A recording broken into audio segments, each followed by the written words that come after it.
নমস্কার বন্ধুরা, হেসেল বনলক্ষ্মীতে আপনাদের সকলকে স্বাগত। আজ আমি বানালাম আম কাসুন্দি।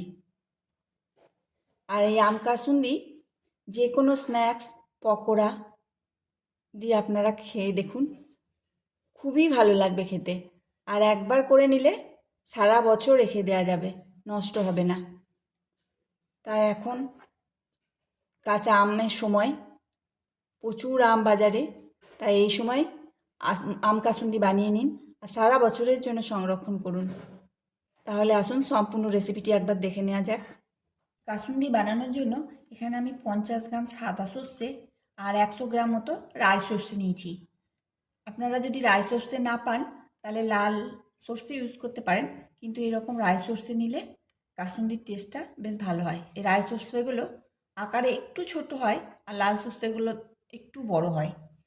এখন আমি এটা জল দিয়ে আধ ঘন্টার জন্য ভিজিয়ে রাখবো।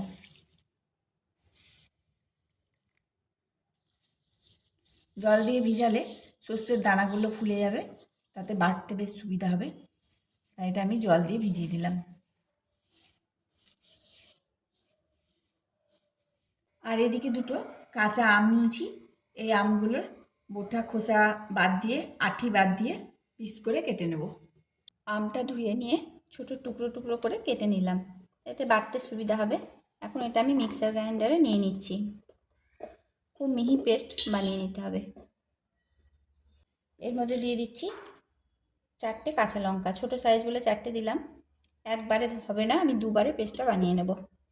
সব আমটাই আমি মিক্সার গ্রাইন্ডারে বেটে নিলাম। প্রথমবার কাঁচা লঙ্কা দিয়েছিলাম বলে রঙটা একটু আলাদা হয়েছে, সেকেন্ডবারে আর কাঁচা লঙ্কা দিইনি। এখন এটা একটা স্টিলের পাত্রে নিয়ে নিচ্ছি। এই আম বাটা কখনোই অ্যালুমিনিয়াম বা লোহার জিনিসে রাখবেন না, তাহলে কাসুন্দির টেস্ট নষ্ট হয়ে যাবে।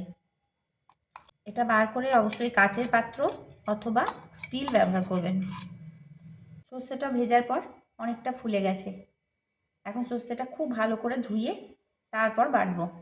সাদা সর্ষে আর রাই সর্ষে 3-4 বার খুব ভালো করে ধুয়ে নিলাম। এখন এটা জল ছেঁকে নেব আরেকবার।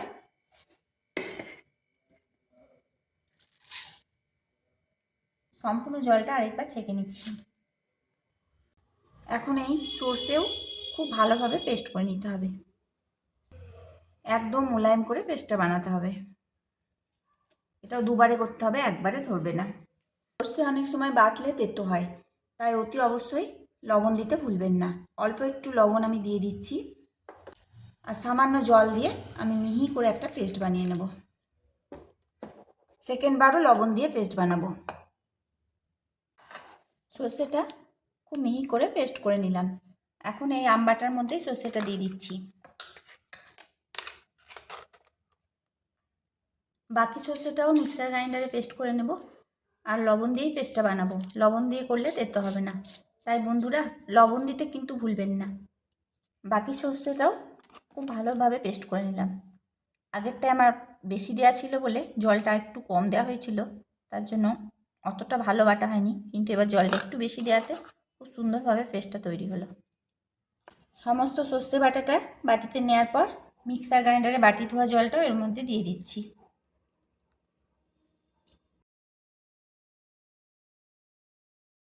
এখন এর মধ্যে দিচ্ছি 1 চামচ লবণ। ছোট্ট চামচের 1 চামচ দিলাম, কারণ সর্ষেতে আগে লবণ দেওয়া আছে, তাই পরিমাণটা বুঝে দিতে হবে। দিয়ে দিচ্ছি 1/2 চামচ হলুদ। স্বাদের ব্যালেন্স আনার জন্য আমি ছোট চামচের 1 চামচ চিনি দিচ্ছি। চিনিটা আপনারা আপনাদের পরিমাণ মতো দিতে পারেন। যদি মিষ্টি ভালো লাগে তাহলে একটু বেশি দিতে পারেন, আর যদি ইচ্ছে না হয় তাহলে নাও দিতে পারেন। এখন এটা ভালোভাবে মিশিয়ে নিতে হবে।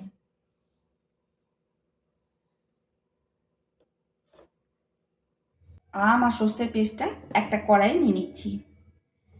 কড়াইটা অবশ্যই ননস্টিক নেবেন। যদি ননস্টিক না থাকে তাহলে স্টিলের পাত্রেও করতে পারেন, কিন্তু অ্যালুমিনিয়ামের পাত্রে কখনোই করবেন না, তাহলে কাসুন্দির টেস্ট কিন্তু খারাপ হয়ে যাবে, তেতো হয়ে যেতে পারে। অবশ্যই ননস্টিক কিংবা স্টিলের পাত্র নেওয়ার চেষ্টা করবেন। এখন বাটি ধোয়া জলটাও একটু এর মধ্যে দিয়ে দিলাম। গ্যাসটা অন করে দিলাম আর এটা সমানে মিশিয়ে যেতে হবে। গ্যাসের আঁচ অবশ্যই মিডিয়ামে রাখবেন।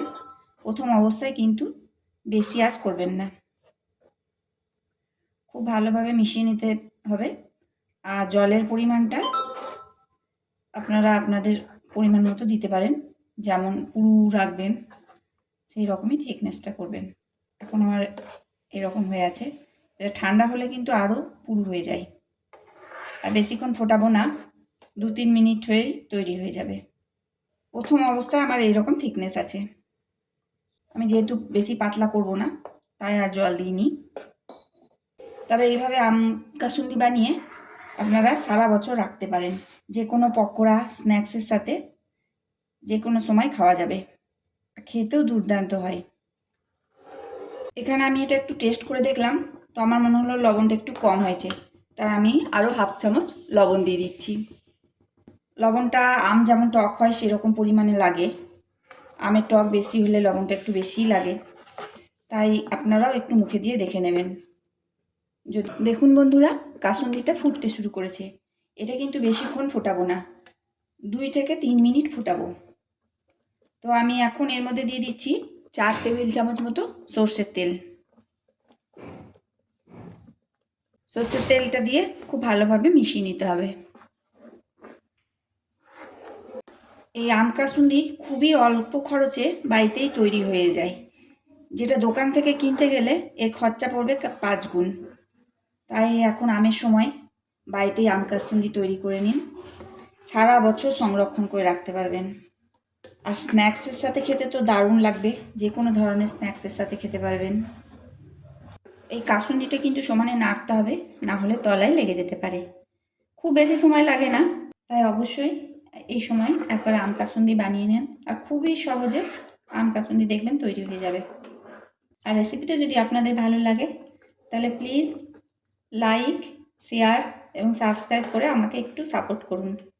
একটু শেয়ার করে দিন যাতে অন্যান্য বন্ধুরাও এরকমভাবে আম কাসুন্দি বানিয়ে নিতে পারে এই ভিডিও দেখে। এখন এই অবস্থায় থিকনেস আছে, এটা ঠান্ডা হলে আরও পুরু হয়ে যাবে, তাই এর থেকে আর বেশি ফুটাবো না।